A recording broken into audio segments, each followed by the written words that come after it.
Thank you very much, Jim. So I have the best job today. Tony, let's see what I have. I'm going to talk to you about Tony for a few minutes. And then the first two images are photographs of Tony. He doesn't know this. And then the rest of the images in this portion are photographs by Tony, because Tony has been a very prolific photographer for most of his life. First of all, I would like to thank Tony for all of the educators, not only in this room, but the photographic educators in Tucson, who have been privileged to have you in print viewing with us for so many decades.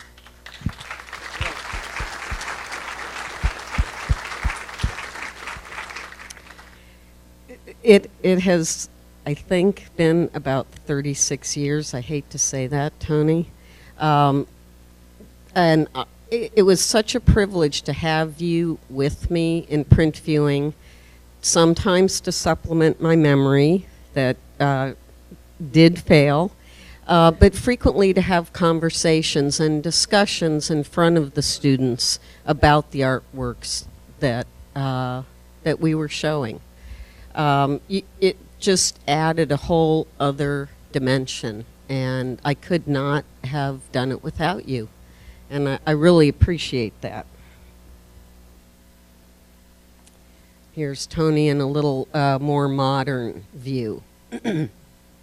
So it turns out that Tony was interested in photography long before he got to the university, and the pathway started in high school, where he had a wonderful mentor, and he ended up working for the yearbook and the student newspaper. Tony was a very accomplished runner and track star, marathon runner, and he ended up winning 4 scholarships to colleges in Arizona.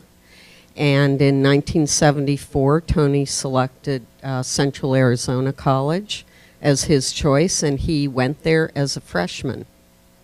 And within a week or two, Tony was thinking that it would be a really nice idea, since he was a college man, to have a girlfriend.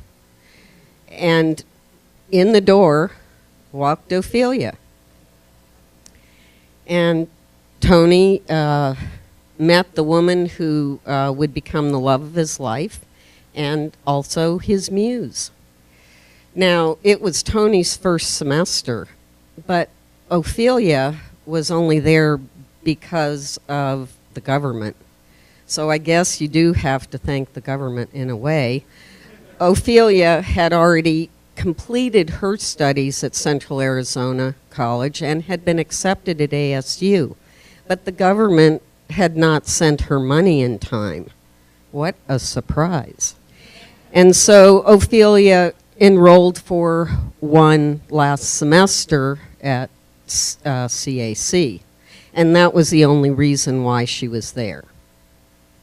The next semester, Ophelia went to ASU, and Tony decided that he needed to bring his bicycle from Tucson. And he spent every weekend riding his bicycle from Central Arizona College, 60 miles one way, to ASU. At the end of that semester, as Tony tells it, he came up with a plan. He said, I was tired of riding my bike. And Tony talked Ophelia into moving to Tucson and going to the U of A. How fortunate for all of us. And so in 1975, they started school here. And in 1976, Tony began volunteering at the center. In 1979, oh, by the way, this is Margaret, and Margaret is the reason that Ophelia and John Schaefer met in the late 70s, I'm not even sure of the date of this. I'm going to guess. By 1979, Tony was a student in my alt process class, bringing their daughter Christina, who's in the striped shirt next to number 24, to alt process class when she was 2 years old. Tony photographs wherever he is, who's ever around, often traveling with Ophelia, where she would go on her research, interviewing people.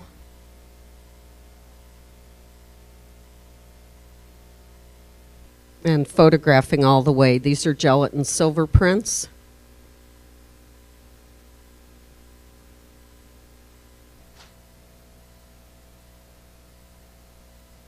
A beautiful series of altars and graves.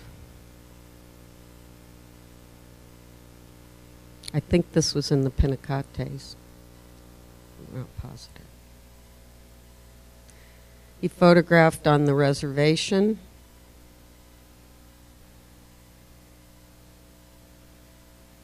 Documenting what was going on around him.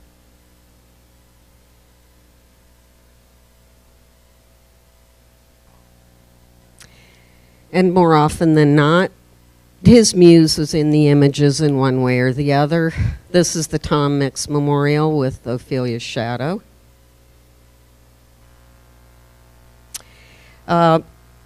Tony and John and Keith Schreiber and myself share a common interest. It's a very geeky interest, I admit, in the alternative photographic processes. And from here on out, we're going to be looking at some of Tony's alt process work. This is a beautiful series of diptychs about coordinates. And here we have a rare, both of them in the image, Tony's shadow and Ophelia on the right sneaking through.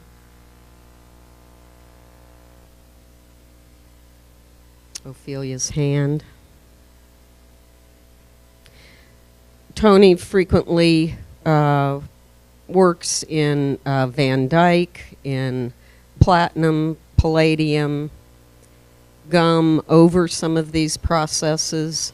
And when he travels, he manages to find the trees wherever he goes. He's in Chicago here.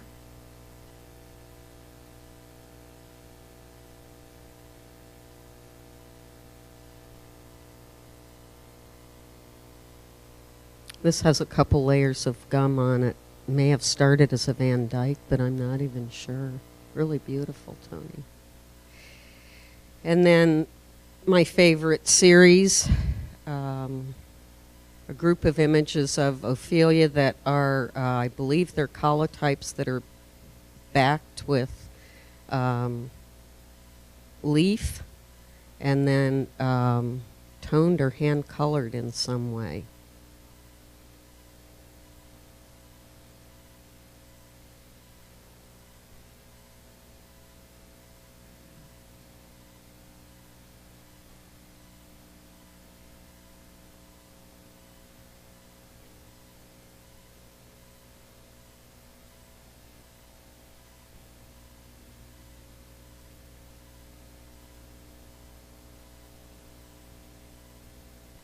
In 2009, Tony and Ophelia collaborated on a book,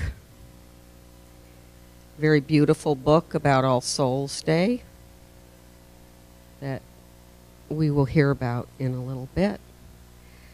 I've been waiting a long time to do this.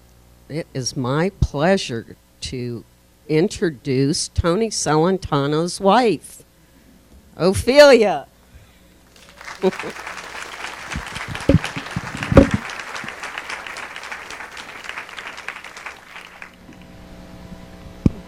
Thank you very much, Anne. Hoop ik in de botje met zafantaat met Yajua, Yanya item Ita Yawam Kikam, Tony, Jin Nawat, Dr. Schaefer. When you near it more, ita Hachipkan, Siska Kaichu, and Huke Amjini Oit Anin and Pianu Gipap, Ya Oimet Ia, University of Arizona Thumb, Chia, of Jijap Ihap, Itataki Mapaga Center for Creative Photography.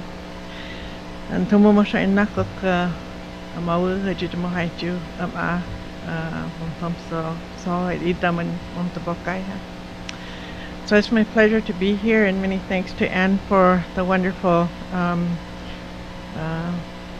slide collection that she put together. I know when they invited Tony to submit some of his work that they could choose from, and the center knows that Tony has his old pickup truck because they have sometimes taken advantage of the truck so they could move things, and he filled up the back of the truck with all his boxes and his portfolios, and I felt sort of embarrassed. I said, "You shouldn't take all of it. It's going to take too long for them to go through all of that." But the choices they made, I think, were a wonderful balance of some of the early work and more current things that Tony's been working on.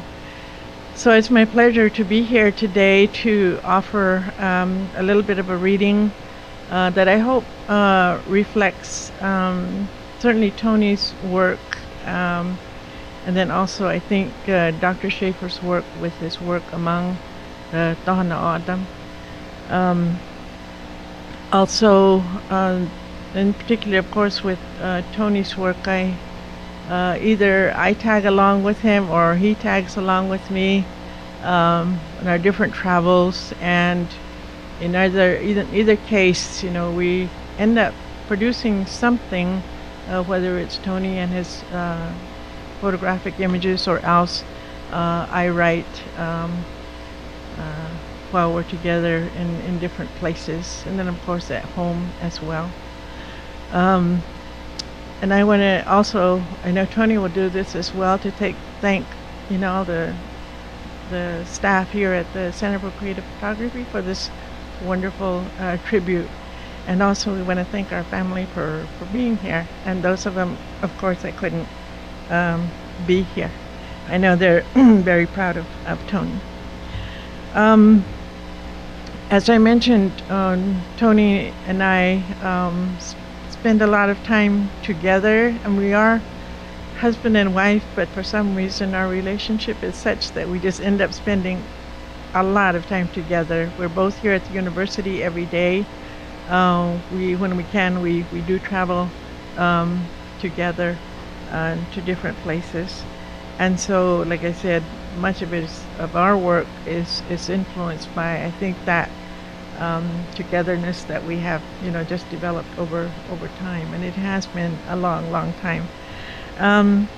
So I want to share a couple of poems with you. Those of you who may not be familiar, my home department, I'm faculty here in the Department of Linguistics, and I also write poetry both in O'odham and in English.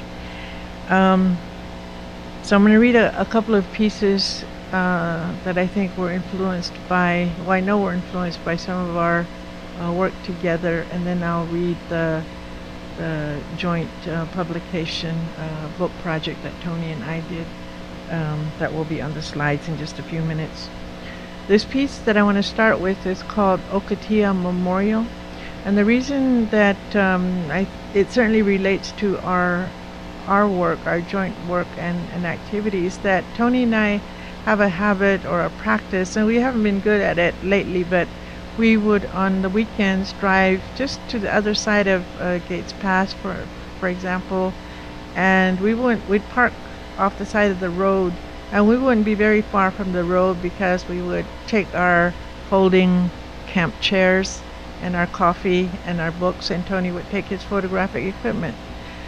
And we'd find a nice level wash. If it was warm, we'd find shade. If it was cold, we'd sit in the sun. After we had our coffee together, he would go off and I would stay in the wash and read or write. And many of the pieces that I ended up writing was because of those little short ventures that we had. And this one specifically occurred from one of those things, and it was when I was sitting in the wash and Tony walked off. Then he came back and told me to come and look at this. He found something out there, and this is what he found. He found an Ocotillo memorial. At least that's what I called it, an Ocotillo memorial. Walking in the desert, we come upon a memorial site. A Holy Family candle long melted. Photograph of a young woman with dangling earrings. Her memory marked by a stand of Ocotillo. In spring they will burst, red, orange blossoms. Branches will bend forward. Birds and insects will visit. All around her are the Tucson mountains, brown mottled volcanic stones stand guard. This string of mountains, flight path for Tucson International Airport. On approach, the cabin becomes quiet. Passengers buckle up. Tiny tray tables are stowed. Seats are in upright positions. The plane flies low above the memorial site, acknowledging the woman with the dangling earrings. And there was a memorial with all these things there that I mentioned. And I don't think we've ever gone back to it, and I think if we tried, we probably wouldn't be able to find it. But it was kind of a nice thing to come upon. And also in regard to our travels together, again, perhaps Tony took photographs here, and then I know I wrote this piece, and this piece is an unpublished piece, and it's simply called Blessings for Water. I've touched the waters of the White River in eastern Arizona, and I have put my foot in the slow current of the San Pedro. I felt the icy flow of the Merced River in Yosemite. I've ridden the waves of the Colorado River and rested on its flows. I've seen the Rio Grande run rapids in the north and meander through the flats of southern New Mexico, where whooping cranes rest on their way home. I've lived in a place called Red River, where there was no river but named for a movie. I've lived near the Relito River, a river named twice, a river that can flow with the best during rainy winters and rich summer monsoons, a dry riverbed most of the year, harboring the dreams of the homelessness. As for the larger bodies of water, we must pray at their feet and give gifts. I have done so and record them here.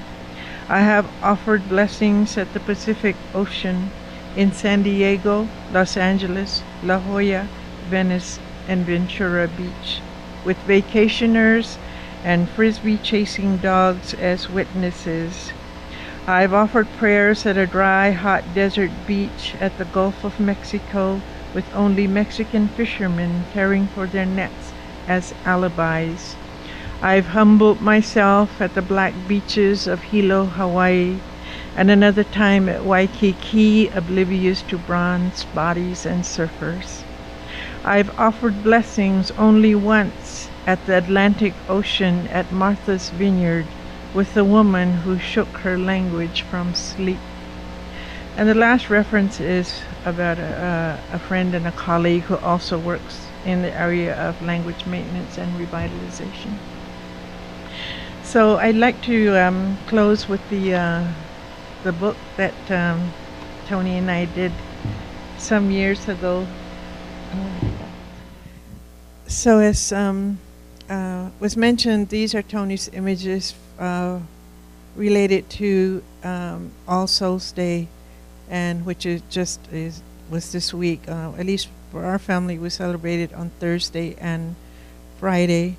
Thursday night we cleaned cemeteries and put out food for the babies and children that have passed, and then on Friday we do it for the adults.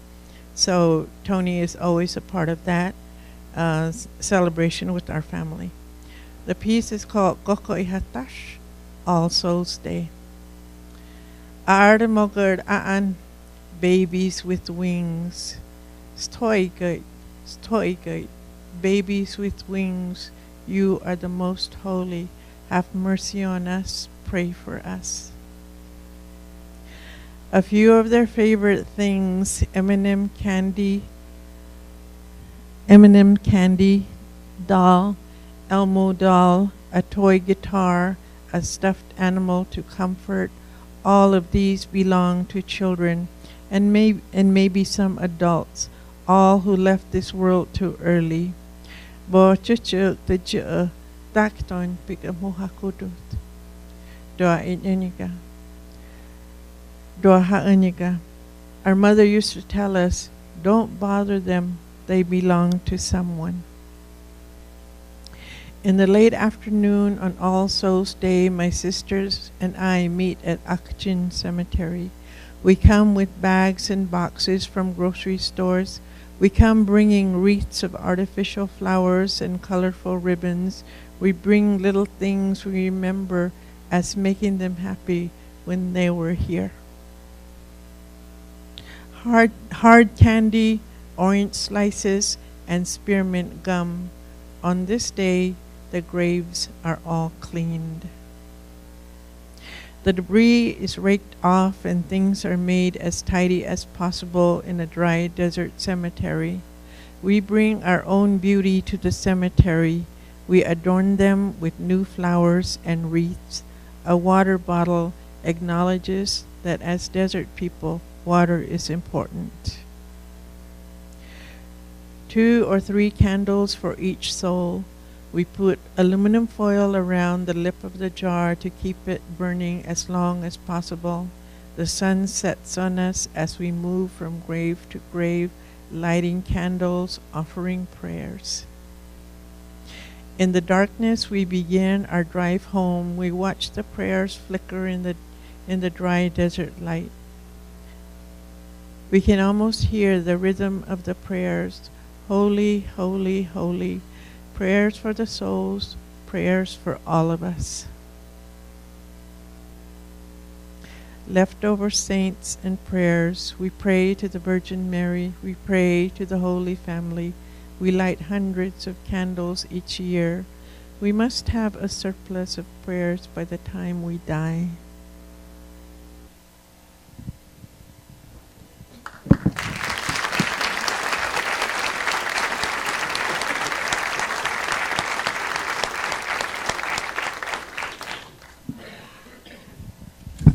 It's my pleasure to call Keith Schreiber up to the stand. Thank you, Ophelia. I don't know how I can follow that. I go back to my own connection here goes back to the late 70s, early 80s when I was a student too. I don't think I knew Tony back then, but I worked here. Is it not on? Tony and I became friends when I worked here in I think I started in '89 through the '90s, and over that time, we got to know each other pretty good, and he's become one of my best friends. He helped me. I left here. I moved to New Mexico in 2004, and Tony helped me move. And he's one of the few people who's been up to visit regularly, and I always love it when he and Ophelia come up there. Sometimes they come together, sometimes it's just Tony. But one of the things that's been so interesting to me about our friendship is, in some ways, we are diametrically opposite. Speaking like this in front of an audience is like one of the hardest things in the world for me. And Tony's like one of the best storytellers I've known in my whole life. He just loves to tell stories, and I love to hear them. So I just wanted to say, just backtrack a little bit. I was here a little over a month ago, and I didn't even know about this event. Tony and I came down here on the one afternoon that I had a little bit of free time to see the Bullock show. He didn't say anything about it. And when Sam called me a couple of weeks ago and asked me to come down for it and to speak, I was like, you know me, Sam, I can't do that. But I couldn't say no. So it's really wonderful that you are being honored, especially along with Dr. Schaefer today. And I'm honored to be a part of this. And there was supposed to be a picture. There. So the little one there is my daughter a couple years ago.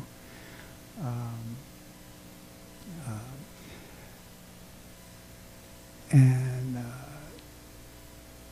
she's now 3, but she didn't come down for this trip. She was with us when we came here last month, and she really enjoyed the show. This was her first visit to a museum, and we had a great time. Anyway, congratulations, Tony.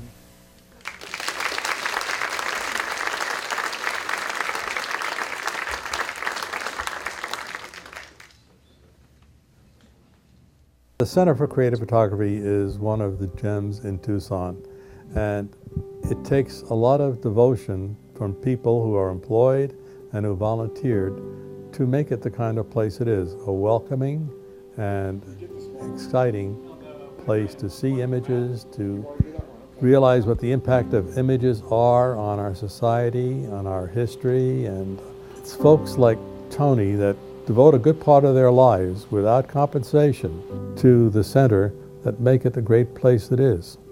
Tony has spent more time here in some capacity or another than anyone in its history.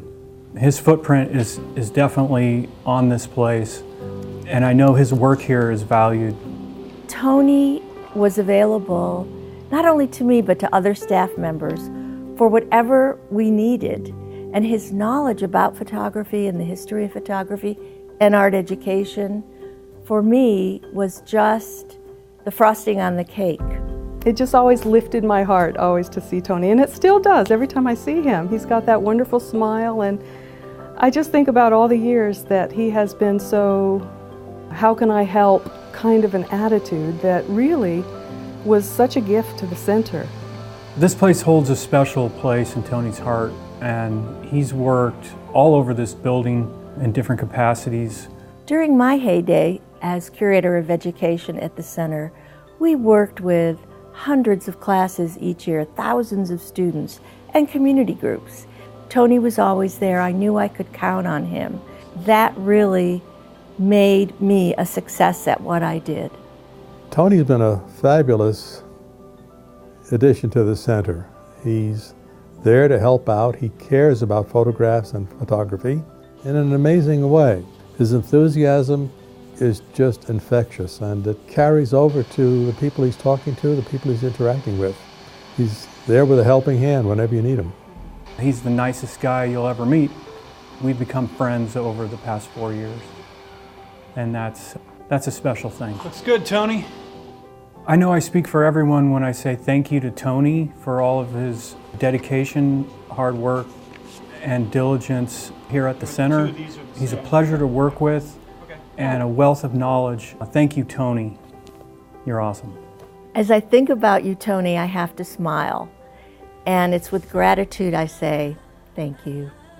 I just think the center's really lucky to have had him on board for so many years and with such a generous spirit, because of all the people I've ever met, he's about the kindest soul that I know. I can't think of anyone who would rival him in that department. So thank you, Tony. Thank you, Tony, for all you do for the center, past, present, and future. We really appreciate it.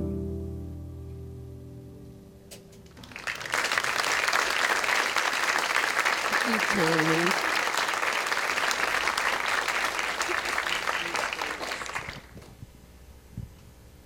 Denise?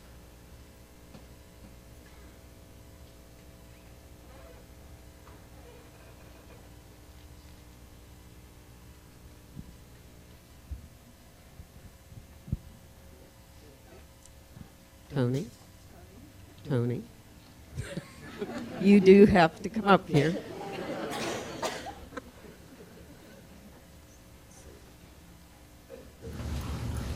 Tony, we've only known each other for 18 years. Half as long as you've known Sam and many of the other people in this room. I have to tell you, I had to fight some people to be able to give you the award, but I won.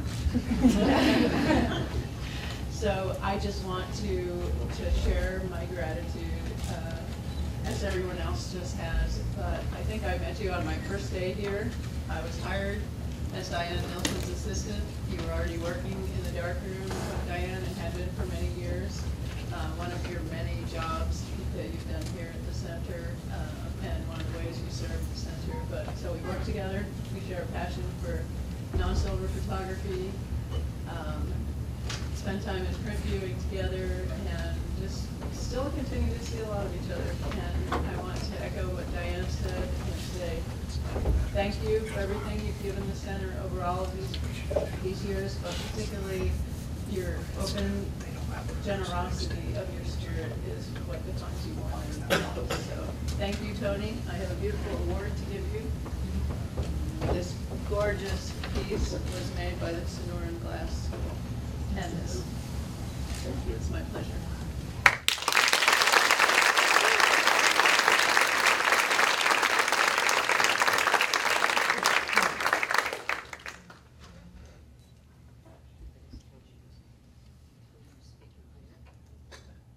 Tony was going to say a few words and then I guess I'm going to have to clear off a shelf space for that.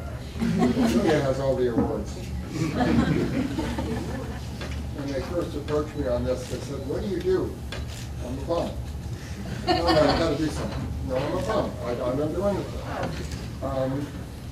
Anyway, they keep pressing and say, "Well, I'm a non-degree seeking, non-departmental graduate student. I just take classes. I'm basically in school since 1974, and now I have the privilege of coming here to the university. And I get to have lunch with Ophelia most days, which is the tidbit. The color photograph you saw of me and Ophelia, and I had a scarf on. Classified gave me that because I would work with her and it was cold. And so it was a Christmas present. It was really wonderful. Anyway, I want to start out by thanking Nate, Britt, Gina, and Carrie. I'm not even going to attempt last names. You've probably seen them at the door or in the surroundings. They were the people who put this whole thing together, especially Carrie, and they really worked hard. And it's really nice that this is all happening because of them. Anyway, I'm going to start my little presentation. I guess first of all, I want to thank everyone that I've had the opportunity to work with or meet, share time with here at the center. I feel incredibly privileged that I get to be here. And I get to work with these incredibly amazing images. I mean, they let me, of all people, work with these images. I mean, touch them. Some of the most famous photographs in the world that I get to hold them in my hand. That's just an amazing, amazing thing. Anyway, I guess I thought it was 76, but I guess I started volunteering in 77 because it was in the second building. the bank building that was on University. Must have been right at the beginning. Anyway, eventually I started volunteering, helping,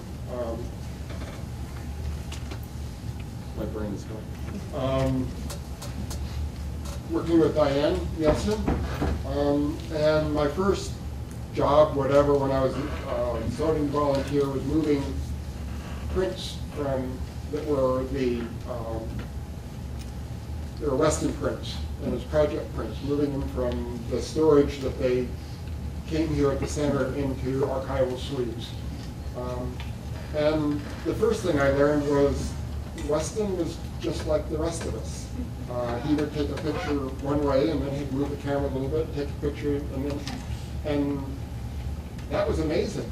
I thought they went out, him and Ansel Adams went out photographing with God. They did not have, might carry the tripod or something. And they would go out in the field, and the guy would put their hand on the shoulder and say, "Son, take the picture." And they would make B negative and B print, and that's what you saw. And to think that they were just like you and I. They took lots of different pictures, and they would select the best one. So that was really exciting. And then I was able to see some of Weston's negatives. And for the first time, I got exposed to what is a really good negative. We tend to make negatives that are much too dense, much too contrasty. And Weston, first time I looked at his image, it's like, God, they're really thin. You know, there's this.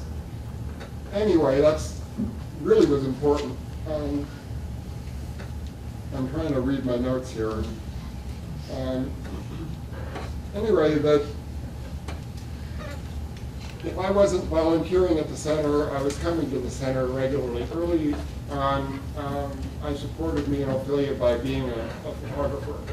So I'd work in the darkroom during the week, and then starting about noon on Friday, I would photograph weddings till about 2 or 3 o'clock, both Friday and Saturday morning. And then I'd get up early in the morning and I'd go to Sambo's, and I'd have coffee and pancakes for $1.25. And I would go out and photograph. And then I'd come to the center and I'd do print viewing. And I was exposed to a lot of different photographers. Dan Siskin, Harold Jones. Harold's wonderful. Professor Lee and Jones have many conversations about photography and about life and everything else now, because I see him regularly here at the center. Harry Callahan, amazing photographer. Wynn Bullock, Friedlander. What I liked about Friedlander work early on was that he saw the way the camera sees, and the term coined that one-eyed bandit talking about a camera. Friedlander actually thinks about the way a photograph, the way the camera sees a photograph. And especially if you look at his monument series, you can really see this playing with perception and depth, and it's really a wonderful series. One time I was at the center doing print viewing, and this man came up behind me and he said, "What do you think about the work?" I said, "Oh, it's wonderful. You know, I like this about it, I like that about it." Anyway, it turned out to be Jack Wellpot. I spent the whole afternoon talking to Jack Wellpot, and for most of the time I didn't even know I was talking about his work.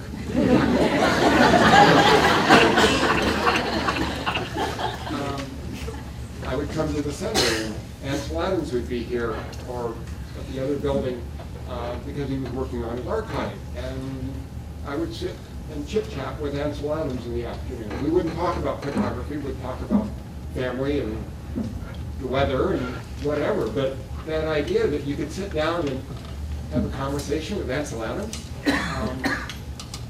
he was a wonderful man. He had the most wonderful sense of humor. And I wondered about that first conversation you had with him. And did he meet you at the door with the clown face on?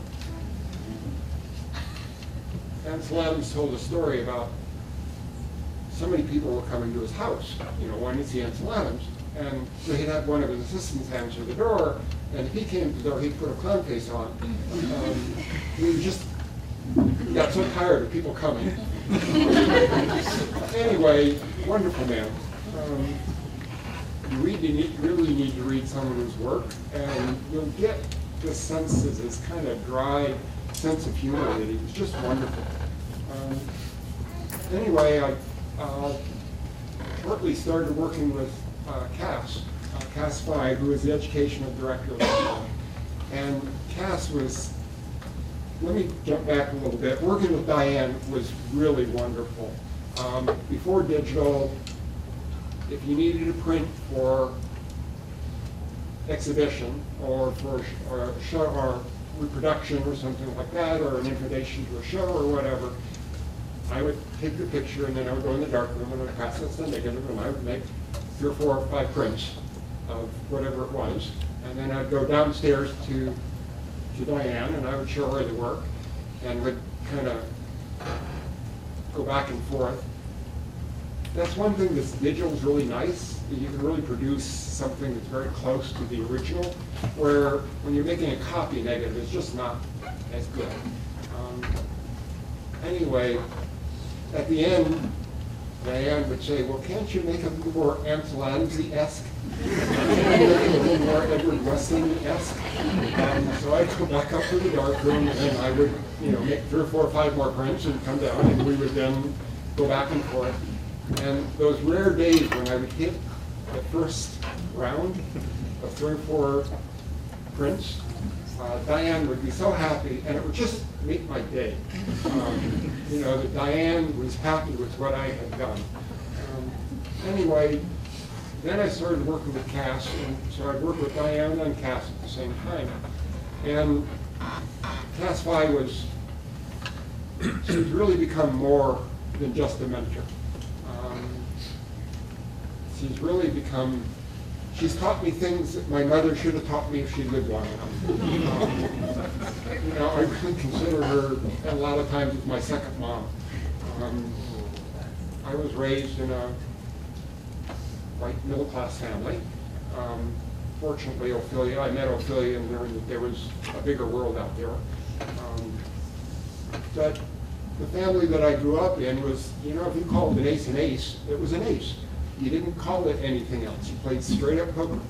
And sometimes that attitude isn't the best in a professional setting.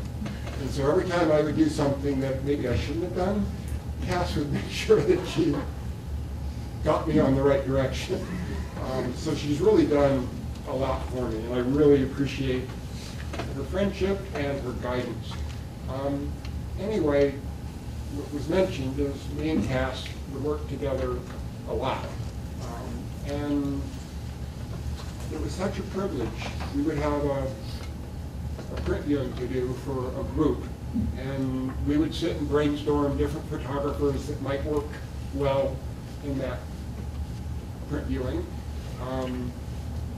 And she'd send me off to the vault, and I would go through boxes. And probably by the time I stopped working with Cass, I'd probably gone through every box that was in the fine print collection. Wonderful, going through different prints and find 4 or 5 prints that might work well with the ideas that we were trying to put together. And then we would go in the back of the vault and Cass would put up the prints and I would put them up the way I thought they should go. And Cass would start rearranging and taking down and putting back up. And what I learned, not only how to just be a better person, but how to synchronize things, how to visually and educationally put together a series of work. So visually it worked well together, but it also had a larger intellectual idea behind it. And so that was one of the things that I learned most from Cass. Anyway, then Cass retired, or in a way, well, got demoted. And she was allowed, she, not knowing, got me associated with the digital imaging department, so I could continue to work here. And so for the last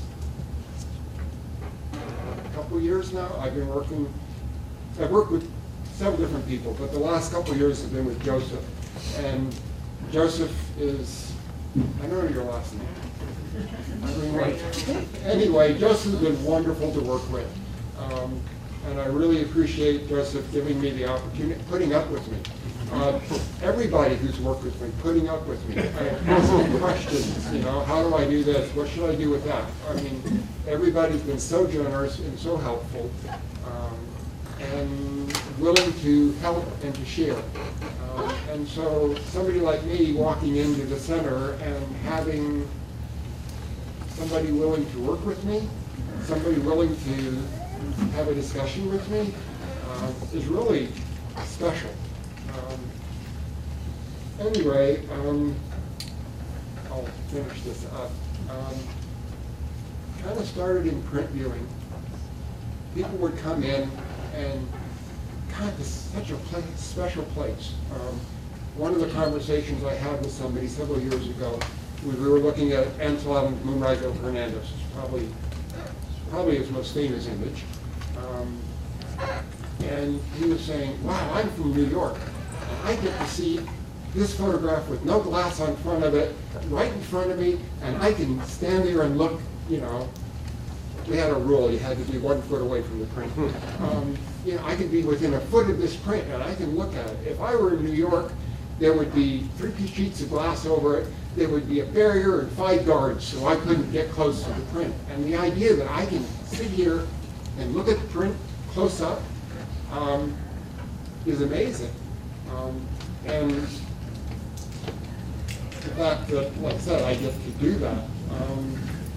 Anyway, people would often express how lucky you were to live in a place that had the Center for Creative Photography, and that you were able to work at the Center for Creative Photography.